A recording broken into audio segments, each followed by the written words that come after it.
नमस्कार दोस्तों, आज मैं कक्षा 7 पाठ 16 काव्य माधुरी लेकर आई हूँ। यह एक संकलित पाठ है। अलग अलग कविता अलग अलग कवियों के द्वारा वर्णित किया गया है। तो इसमें हम काव्य माधुरी में अलग अलग कवियों द्वारा जो वर्णित किया गया है उसको बताने वाले हैं। आशा है आप सब लोगों को पसंद आएगा। प्लीज़ लाइक सब्सक्राइब कीजिए। जिन्होंने देख लिया हो या देखते हो वो अन्य लोगों को आगे भेजते जाए। तो आइए वीडियो शुरू करते हैं। आज का पाठ 16 काव्य माधुरी, यह सूरदास के द्वारा रचित है। मैया मोरी मैं नहीं माखन खायो, भोर भयो गयन के पीछे मधुबन मोही पठायो। यह कृष्ण के बारे में वर्णन किया गया है। वह कहते हैं कि मेरी माँ, मैंने माखन नहीं खाया है, भोर भय भयो गयन के पीछे मधुबन मोही पठाओ। सुबह होते ही तुम मुझे गाय के पीछे जंगल में भेज देती हो। चार पहर बंसी बट भटकयो, सांझ परे घर आयो। मैं बालक बहियन को छोटी, छीकव के ही विधि पायो। वह कहते हैं कि चारों पहर मैं बंसी बट में भटकते रहता हूँ और शाम को ही घर आता हूँ। मैं एक नन्हा छोटा सा बालक हूँ, मुझे कौन सी विधि पायो। ग्वाल बाल सब बैर परे हैं, बरबस मुख लपटायो। ग्वाल बाल जो हैं सब मेरे दुश्मन हैं, यह मेरे पीछे ही पड़े रहते हैं। तू जननी मन की अति भोरी, इनके कहे पछतायो। तुम माते मन की बहुत भोली हो, इनकी बातों पर आ जाती हो, इनकी बातों को मान लेती हो। जी तेरे कछु भेद उपजी है, जानी परायो जायो।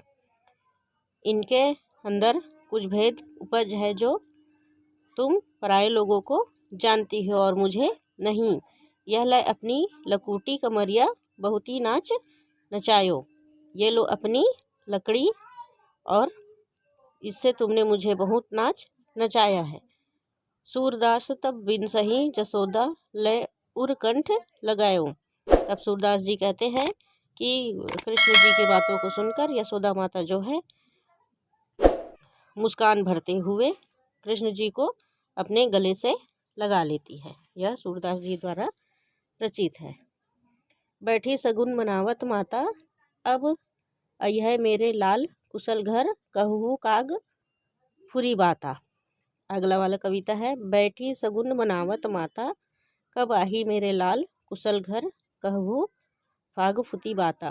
कहते हैं कि सगुन लगाते हुए माता बैठी हुई है और कह रही है, मन में विचार कर रही है कि मेरे लाल कब सकुशल घर में आएंगे।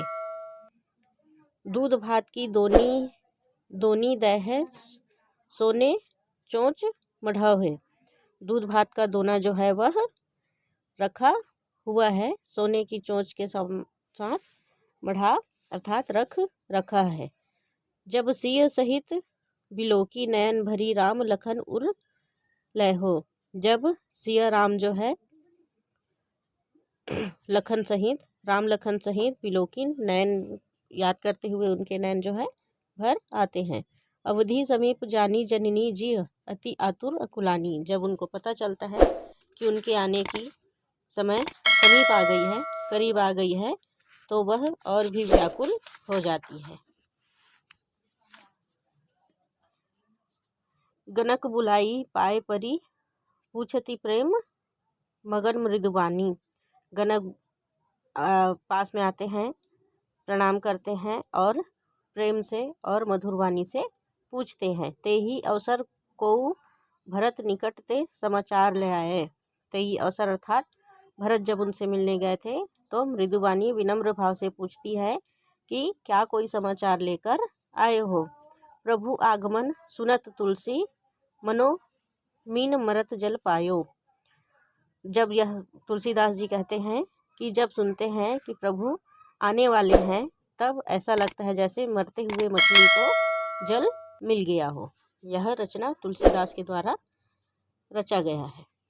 अगला देखते हैं, रसखान जी द्वारा रचा गया है। मानुष है तो वही रसखानी, बसो ब्रज गोकुल गाँव के ग्वारन। जब पशु है तो कहो बस मेरी चरौ नित नंद की धेनु मझारन। पाहन है तो वही गिरी को, जो धर्यो कर छत्र पुरंदर कारण। जो खग है तो बसेरो करो, नित कालिंदिनी फूल कदम डारन। रसखान कवि कहते हैं कि मनुष्य तो वही है जो ब्रज और गोकुल के गांव में ग्वालों के साथ बसते हैं। जो पशु है तो कहा बस मेरो, वह क्या है पशु को भी अपना कहते हैं। चरौ नित नंद की धेनु मरझाइन, अर्थात धेनु अर्थात कामधेनु एक गांव का नाम है, वह उसको चराते रहते हैं। नंद क्या है नंदलाल है। पाहन हो तो वही गिरी को, जो धैर्य कर छत्र पुरंदर कारण। कृष्ण भगवान जो है एक बार क्या करते हैं, पर्वत जी को उठा लेते हैं, गोवर्धन पर्वत जी को उठा लेते हैं। उसी को कहते हैं कि वही गिरिधर है जो पर्वत को उठा लिया और सबको बचा लिया। जो खग है तो वर्षों करो, नित कालिंदी फूल कदम्ब डारन। वेग बड़े हो वर्षा कराई। तब कृष्ण जो है पर्वत को उठा लेते हैं और गोकुलवासियों से उनकी रक्षा करते हैं। पक्षी वही है जो वहाँ बसेरा करता है और कुल कदम्ब की डारने लगते हैं। यह रसखान द्वारा रचित है।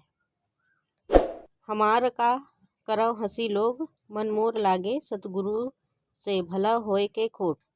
यह धर्मदास जी द्वारा लिखा गया है, जो अगला पढ़ रहे हैं।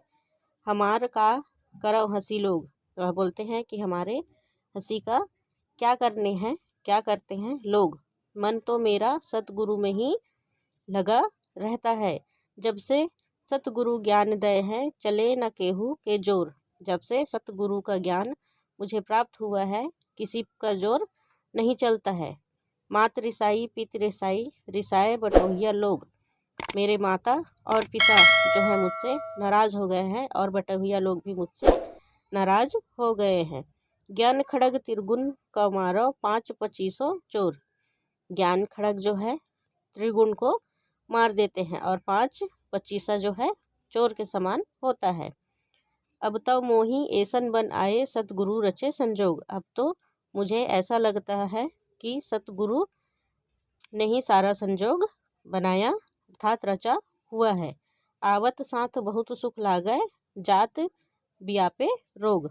जब साथ में आते हैं तो बहुत अच्छा लगता है, जब जाते हैं तो बियापे रोग, एक रोग के समान लगने लगता है। धर्मदास बिनबय कर जोरो, सुनो ही बंदी छोर। धर्मदास जी कहते हैं कि हे बंदी छोर, सुनो और गुरु को ही बंदन करो।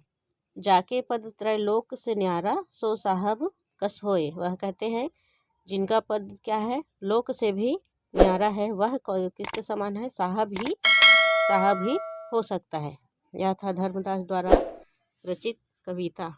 इसके अभ्यास और प्रश्न अगले वीडियो में देखेंगे। आज के लिए इतना ही। धन्यवाद।